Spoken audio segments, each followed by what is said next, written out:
We're going to start a new chapter in chapter 5, and we're going to look at section 5.1. In chapter 5, we're looking at the nature of numbers. And in section 5.1, we're looking at the natural numbers. And we're going to look at several properties of natural numbers. The first thing that we're going to look at is the multiplication definition. So here you have the formal definition. For any number that is not equal to 0, multiplication is defined as follows.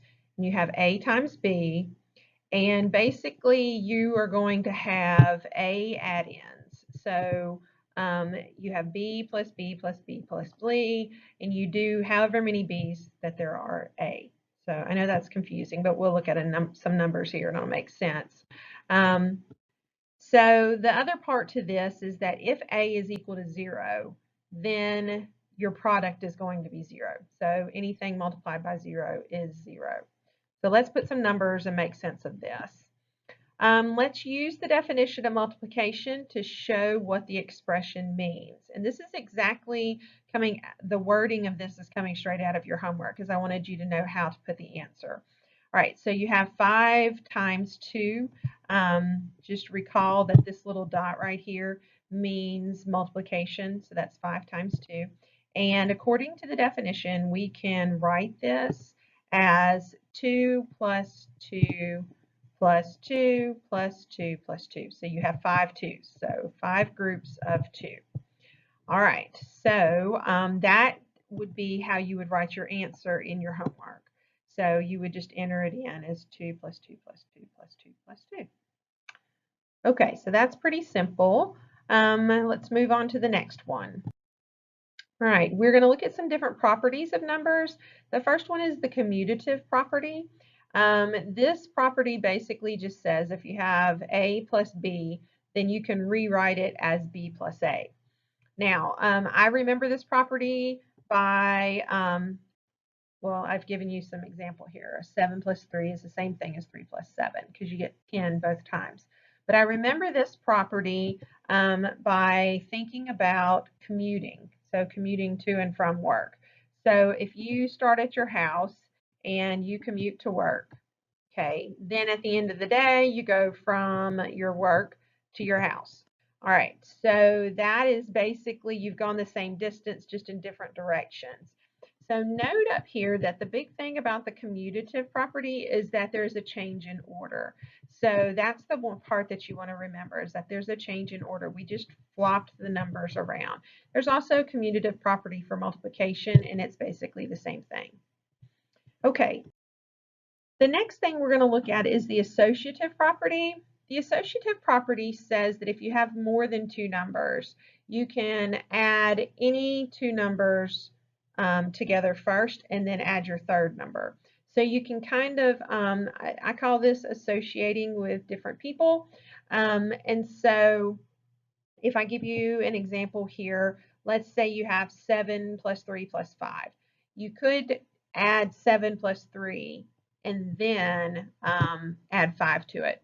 Or you could say add 3 plus 5 first and then add 7 to it. You're going to get the same answer either way that you do this. So the way that I remember this associative property is by thinking of neighbors. So you're just basically changing the way that your neighbors are.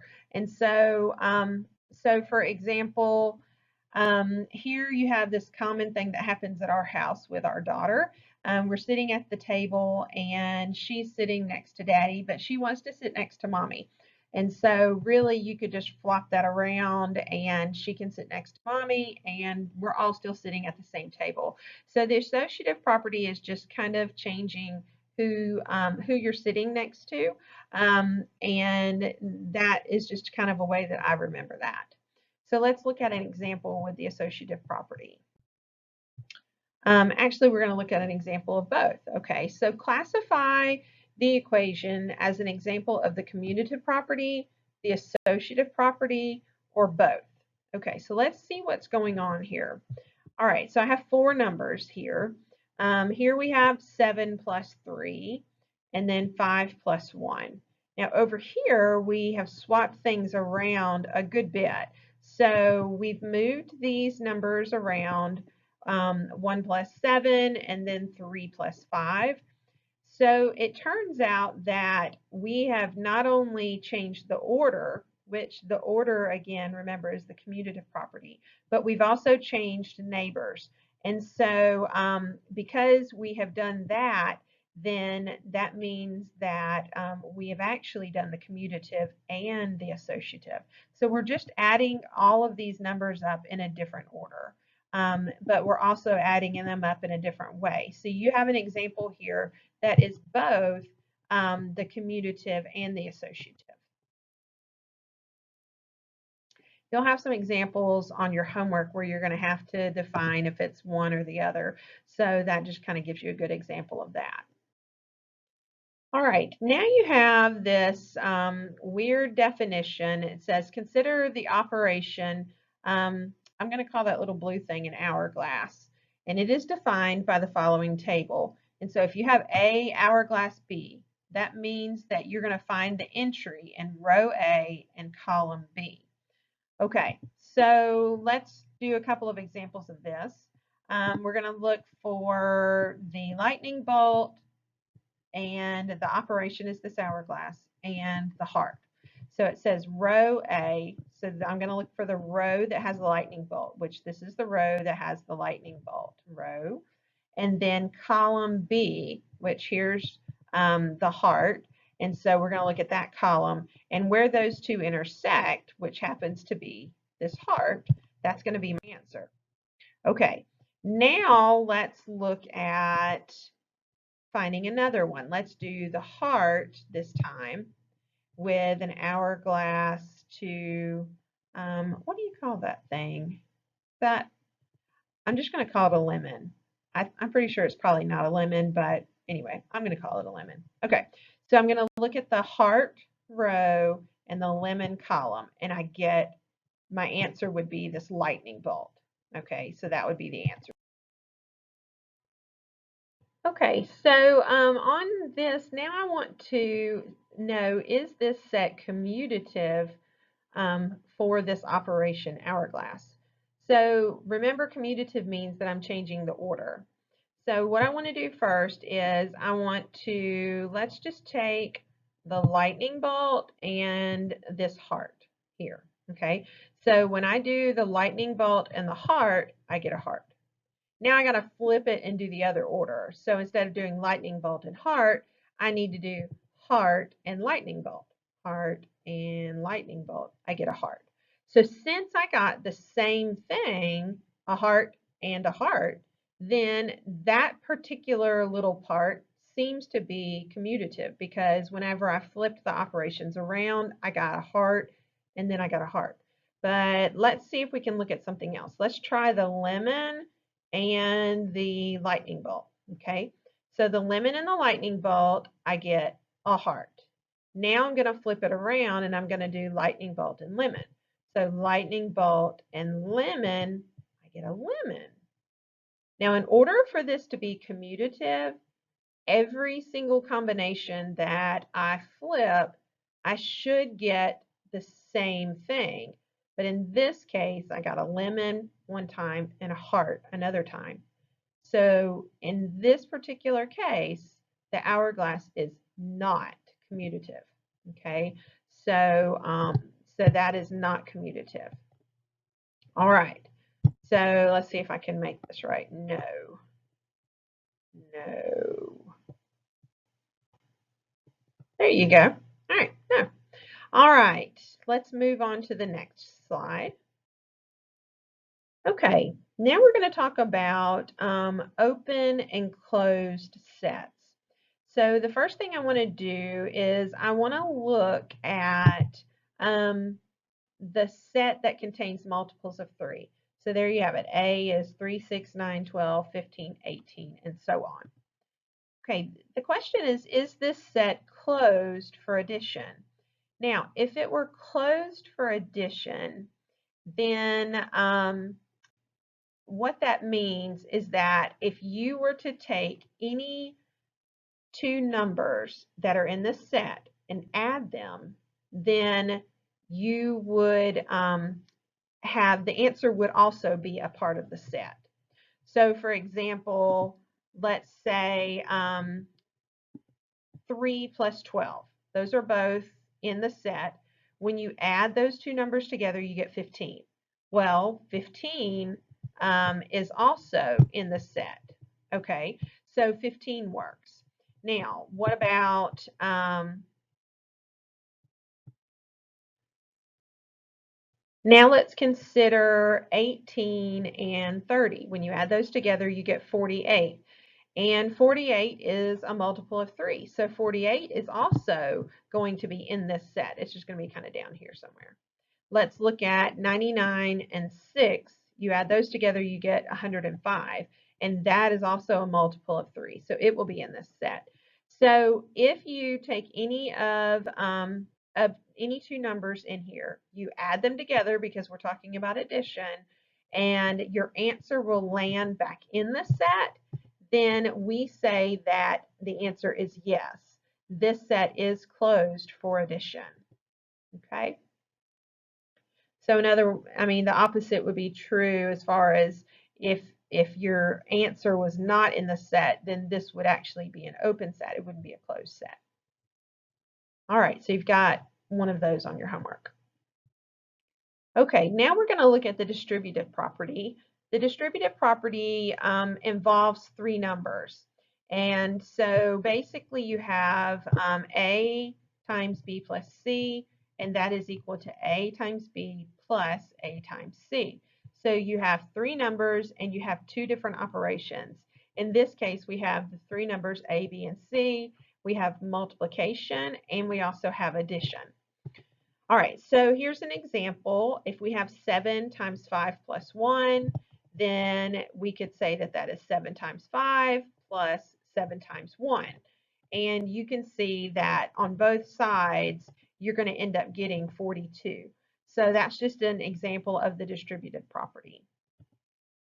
Remember that it involves at least three numbers and two operations.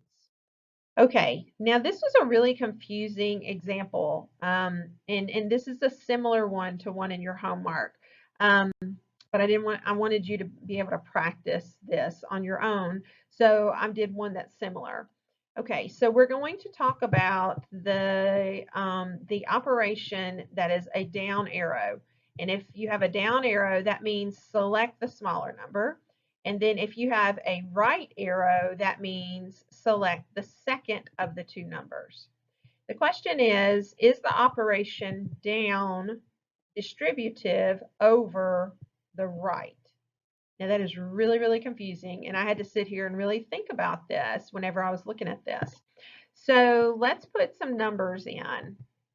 I picked three numbers because remember we said the distributive property involves three numbers and two operations.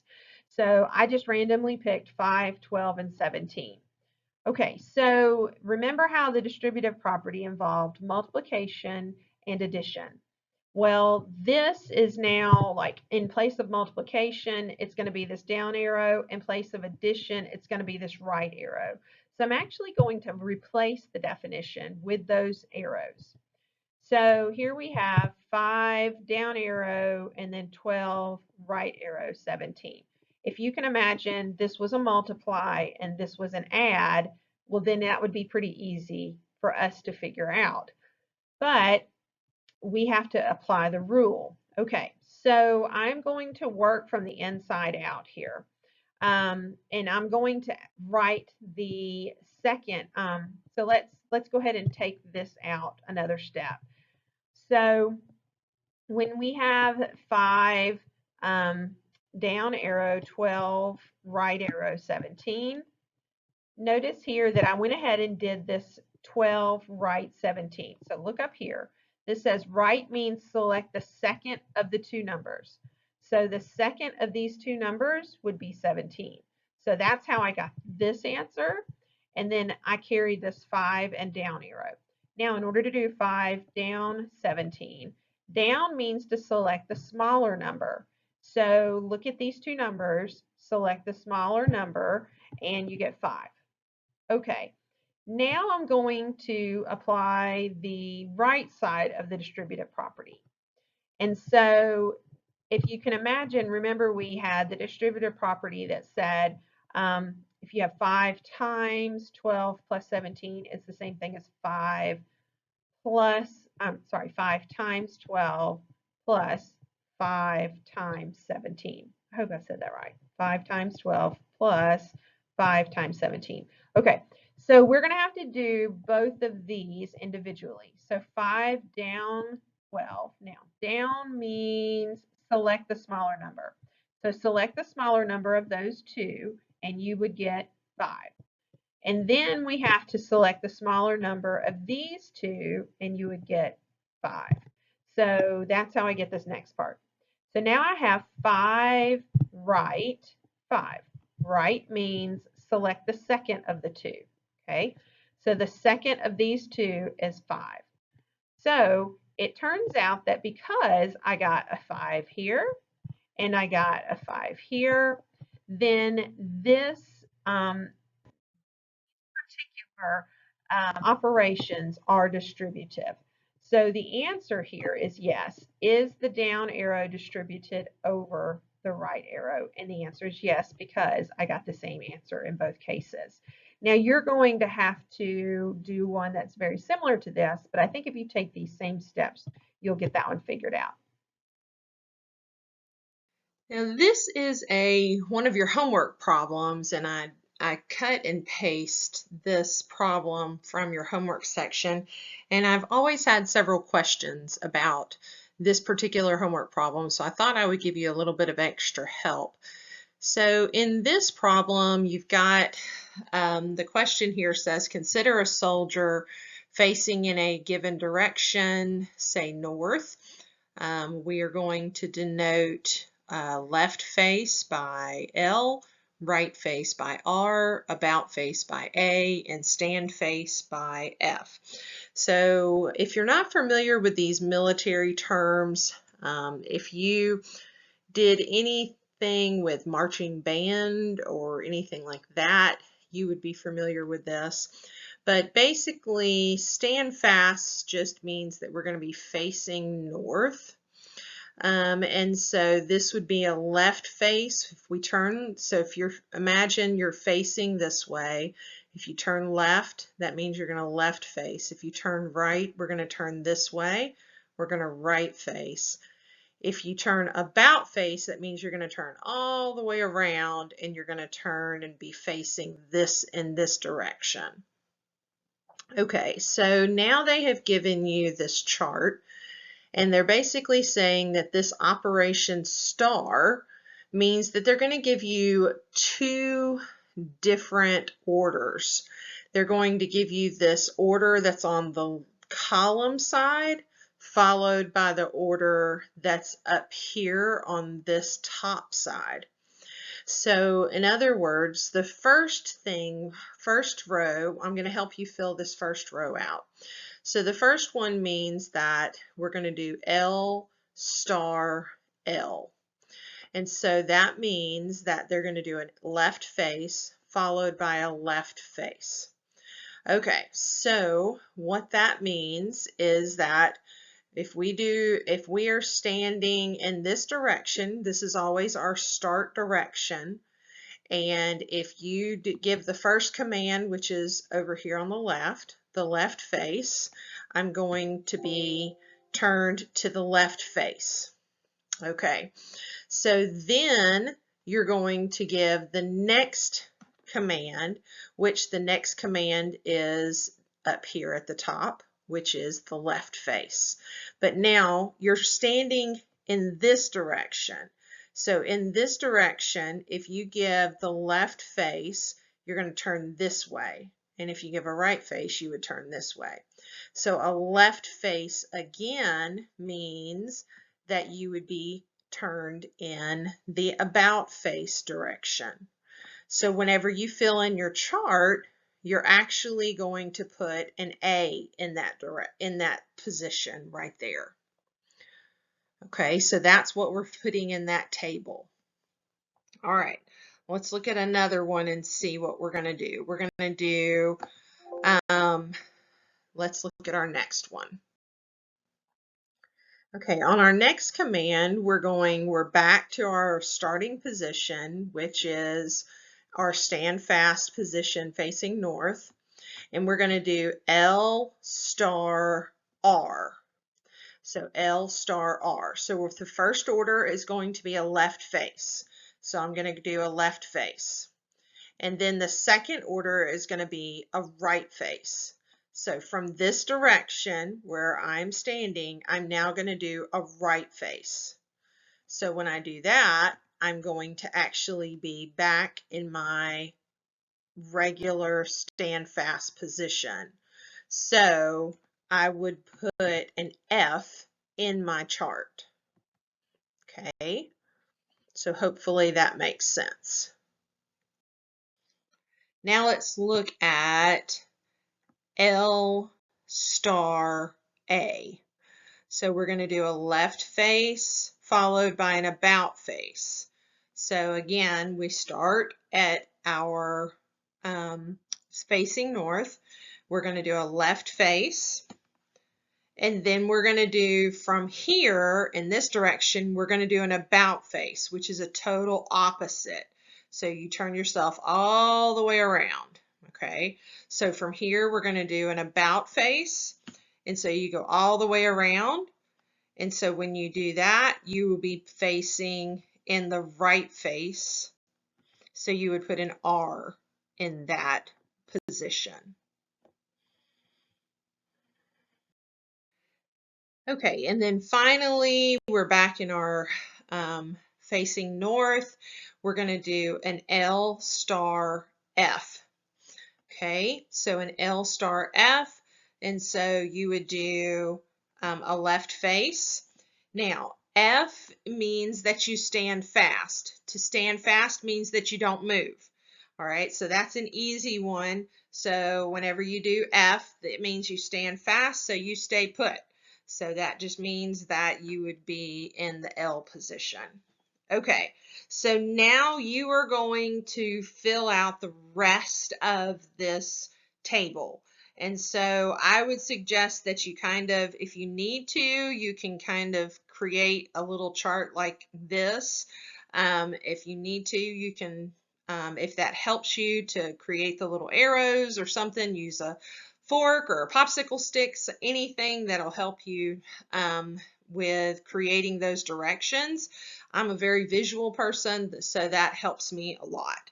So this next row, you would do R star L, R star R, R star A, R star F, and then A star L, and so on.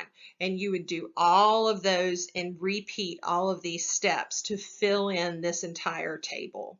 So I hope that this helps.